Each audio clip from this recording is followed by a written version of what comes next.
2019 में एक चर्चा पूरे भारत में थी। वो चर्चा थी नो सीएए नो एनआरसी। बहुत लोग सीएए और एनआरसी का विरोध कर रहे थे।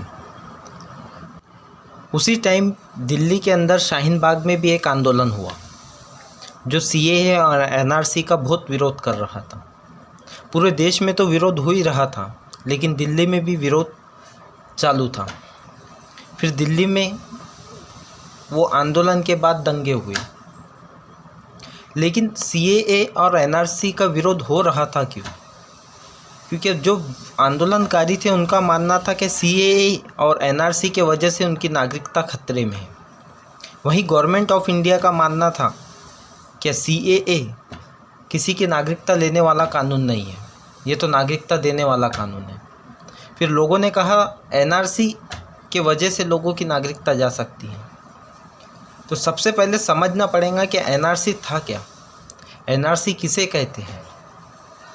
एनआरसी को समझने से पहले हमें समझना पड़ेगा कि सिटीज़न किसे कहते हैं। सिटीज़न को आम भाषा में नागरिक बोलते हैं, जिसे हम शहरी भी बोलते हैं। मगर इसमें बहुत से लोगों में कन्फ्यूज़न है। लोगों का मानना है कि जो भी देश में रहता है वो देश का नागरिक हो रहता है, लेकिन ऐसा नहीं है। क्योंकि देश में बाहर से आने वाले माइग्रेंट भी हैं, जो बॉर्डर क्रॉस करके आ गए वो भी हैं, विदेश से लोग आते हैं, तो ये नागरिक नहीं है। देश में रहने वाला हर इंसान नागरिक नहीं रहता। नागरिक उसे कहा जाता है कि जिसके पास कुछ नागरिकता का प्रूफ है। जिसके पास जहाँ पर प्रूफ है नागरिकता का, वही नागरिक रहता है। अब सिटीज़नशिप के रूल बहुत है, वो कोई वीडियो में चर्चा करेंगे कौन कौन से है, कौन इंसान नागरिक रह सकता है, क्या प्रूफ होना है। अभी हमारा ध्यान एनआरसी के तरफ है। एनआरसी से पहले सिटीज़न बताना इसलिए ज़रूरी था क्योंकि ये एनआरसी से जुड़ा हुआ है। अब एनआरसी है क्या? एनआरसी एक ऐसी प्रोसेस है जो हर देश में होती है और ज़रूरी भी है उसे करना, क्योंकि हर देश के पास अपना एक रिकॉर्ड होना कि हमारे देश में कितने लोग सिटीज़न हैं, उनका रिकॉर्ड होना कौन से नाम का इंसान हमारे देश में है। क्योंकि ये इंटरनल सिक्योरिटी के लिए भी अच्छा है और एक्सटर्नल सिक्योरिटी के लिए भी अच्छा है। इसलिए हर देश एनआरसी करता है और करने भी चाहिए, क्योंकि हमारे देश में कौन नागरिक है कौन नहीं है इसका पता गवर्नमेंट के पास होना ज़रूरी है। लेकिन लोगों में एनआरसी के लिए भ्रम क्या है, तो वो समझते हैं पहले। अब एनआरसी के पहले सेंसेक्स था, अभी भी है। सेंसेक्स होता क्या है? सेंसेक्स को जनगणना बोलते हैं, जो हर 10 साल में एक बार होती है। सब में पहला सेंसेक्स 1871 में हुआ था। उसके बाद हर साल 10 साल के बाद सेंसेक्स होता है। अब पिछला सेंसेक्स 2011 में हुआ था और अभी का सेंसेक्स 2021 में होने वाला था, लेकिन कोरोना की वजह से वो डिले हो गया, शायद 22 में हो सकता है। लेकिन 2010 का जब सेंसेक्स हुआ था तो उसमें सेंसेक्स के साथ साथ एनपीआर भी हुआ था। एनपीआर मतलब नेशनल पॉपुलेशन रजिस्टर, उसमें कितनी पॉपुलेशन है उसका एक रिकॉर्ड होता है। अब सेंसेक्स और एनपीआर दोनों अलग अलग कैसे हैं? सेंसेक्स में भी जनगणना होती है, कितने लोग रहते हैं क्या। सेंसेक्स में हर वो चीज़ डाटा डाला जाता है कि आपको बिजली मिलती क्या नहीं मिलती, आपका एजुकेशन सिस्टम कैसा है, आपके पास घर है, आपकी कास्ट कौन सी है, इसमें एससी एसटी कास्ट को डाला जाता है, तो वो सेंसेक्स रहता है। और एनपीआर में ये सब चीज़ें नहीं रहती। एनपीआर 2003 का जो रूल था, सिटीजन अमेंडमेंट एक्ट 2003, उस टाइम पर एनपीआर आया था। एनपीआर इस देश में एक ही बार हुआ, जो 2011 के टाइम पर हुआ था। अभी 2021 में सेंसेक्स के साथ होएगा। अब सेंसेक्स का अधिकार जो रहता वो केंद्र सरकार के हाथ में रहता और उसको हैंडल करता गृह मंत्रालय, होम मिनिस्ट्री। अब सेंसेक्स आपने समझ लिया कि सेंसेक्स एक जनगणना है जिसमें हर व्यक्ति की डाटा लिया जाता है। अब एनआरसी जो है इसका पहले अपनों को बैकग्राउंड समझना पड़ेगा कि इसकी हिस्ट्री क्या है और ये क्यों आया। भारत में एनआरसी सबसे पहले 1951 में आसाम में हुआ।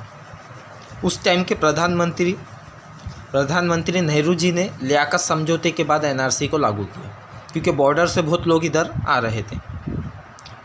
उस वक्त अवैध प्रवासी बहुत थे, इसलिए एनआरसी लागू करना ज़रूरी हो गया था। फिर लाल बहादुर शास्त्री ने एनआरसी करने की बात की, लेकिन सीमा पर जंग होने के कारण नहीं हो पाया।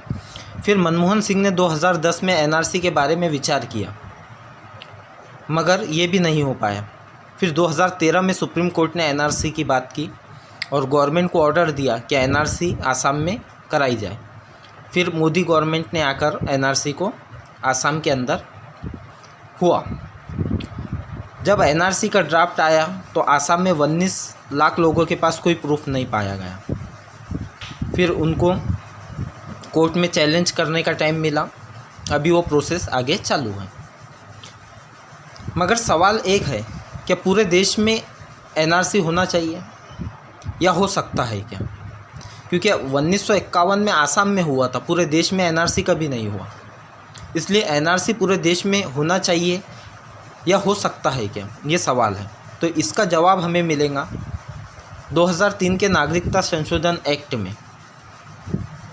अब नागरिकता संशोधन एक्ट क्या था 2003 का?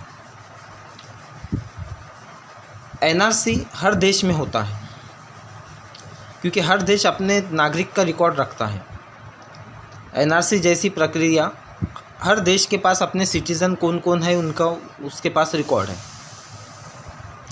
उसी तरह भारत में वाजपेयी गवर्नमेंट के दौरान उस वक्त के गृह मंत्री लाल कृष्ण आडवाणी ने एनआरसी और एनपीआर की बात की थी, और उस वक्त 2003 में नागरिकता संशोधन बिल पास हुआ था।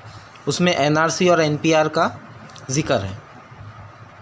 अब एनआरसी और एनपीआर अलग अलग है क्या, इसका लिंक है, ये समझना ज़रूरी है। अब एनपीआर होता कैसे है कि एनपीआर सेंसेक्स के साथ साथ होता है। जब सेंसेक्स में हाउस मैपिंग होती है, घरों की मैपिंग बनाई जाती है, उसी दौरान एनपीआर भी किया जाता है कि आपका नाम क्या है, आपका जन्म कहाँ पर हुआ, आपकी जन्म तारीख क्या है, उसका एक रिकॉर्ड बन जाता जो एनपीआर में आता। पहला एनपीआर 2010 में हुआ था, वो आपको हमने बताया। उसके टाइम पे कुछ डॉक्यूमेंट बताना पड़ते कि ये मेरा नाम है, ये जन्म है, वो वेरिफिकेशन होता। अब एनपीआर किन लोगों का होता है? एनपीआर उन लोगों का होता है कि जो देश में रह रहे हैं, वो नागरिक हो या ना हो।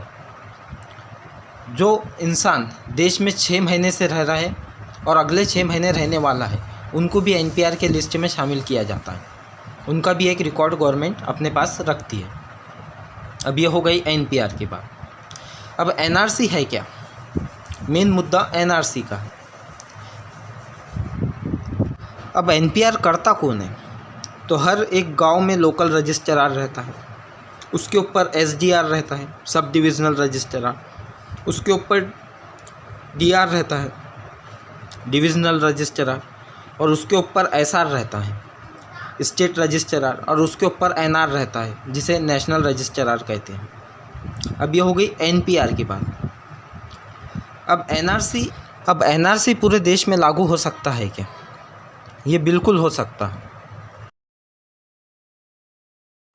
जो नागरिकता संशोधन एक्ट था उसमें एनआरसी और एनपीआर का जिक्र था, तो उस टाइम एनपीआर तो हो गया था, एनआरसी नहीं हुआ था। लेकिन अभी के गृह मंत्री अमित शाह ने कहा है कि पूरे देश में एनआरसी लागू होगा, तो ये हो सकता है, क्योंकि 2003 का बिल उनके सामने है, उससे वो करा सकते हैं। अब एनआरसी हुआ कभी, तो वो कैसा होगा? लोगों में एक मन में भय है कि उसमें क्या हो सकता है। बहुत से लोगों को लगता है कि उनकी सिटीजनशिप चले जा सकती है एनआरसी के वजह से, लेकिन ऐसा नहीं है। अभी गवर्नमेंट ने कोई ऑर्डर नहीं दिया, एनआरसी का कोई ड्रॉप नहीं निकला पूरे देश का, इसलिए अभी बताना बहुत मुश्किल है कि किस तरह से वो होएगा। लेकिन 2003 के बिल को देख के कभी अंदाज़ लगाया जाए तो एनआरसी इस प्रकार हो सकता है कि सब में पहले एनपीआर होगा सेंसेक्स के साथ साथ। एनपीआर में जो डाटा कलेक्ट किया जाएगा उस डाटे से ही एनआरसी की एक लिस्ट बन जाएंगी, क्योंकि आपका नाम वोटर लिस्ट में था, वो रिकॉर्ड गवर्नमेंट के पास है, तो वो लिस्ट में से वो गवर्नमेंट एनआरसी का डाटा बना देंगे।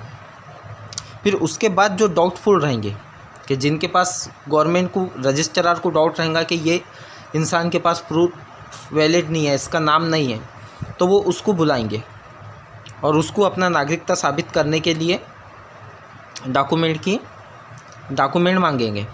तो वो अपने डॉक्यूमेंट उनको बताएंगा।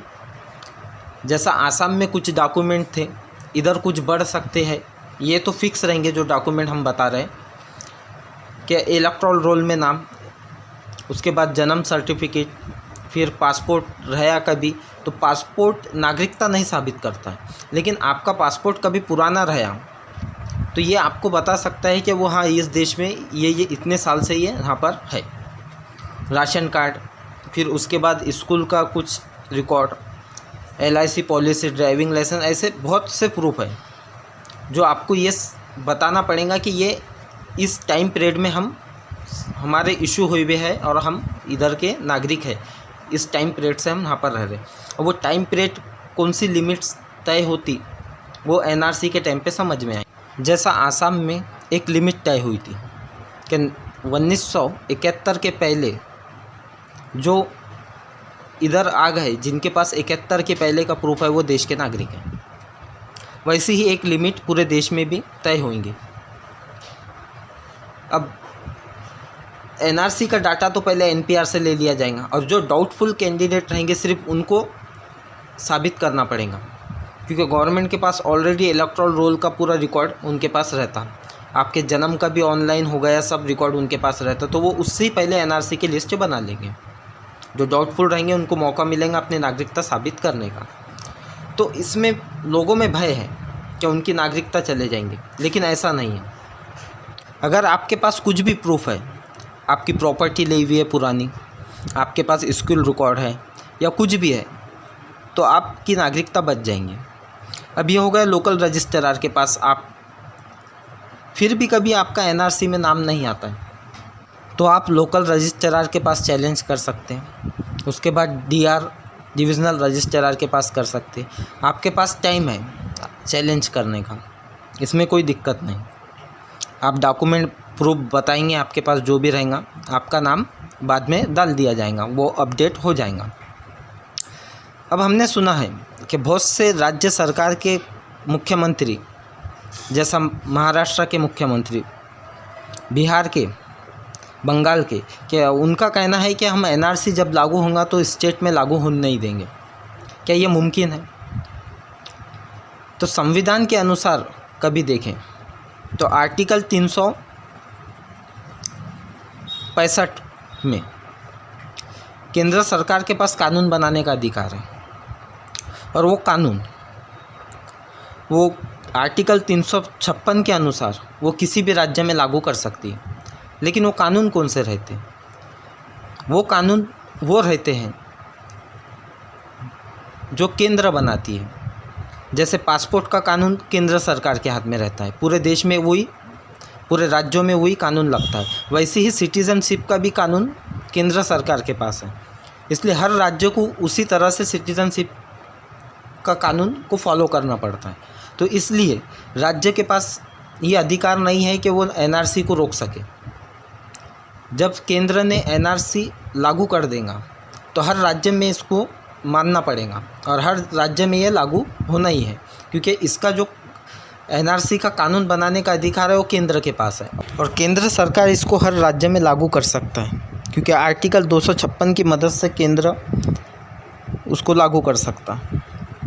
अब सवाल है कि NRC के लिए लोगों में एक भय है कि सिर्फ जन्म दाखला ज़रूरी है। ऐसा नहीं है, कभी आपके पास जन्म दाखला है तो ठीक है और कभी नहीं है तो बहुत से प्रूफ है। जैसा आपका इलेक्शन कार्ड में नाम उस टाइम पर, उसके बाद आपके पास कोई लैंड ज़मीन का रिकॉर्ड, उसके बाद कोई बैंक की पासबुक या LIC पॉलिसी, ये भी काफ़ी है आपको इस देश का नागरिक साबित करने के लिए। तो ऐसा नहीं है कि जन्म दाखिला ही ज़रूरी है, बहुत से डॉक्यूमेंट्स हैं जो आपके पास कभी है तो उनको संभाल कर रखें। इस तरह से एनआरसी की प्रोसेस हो सकती है।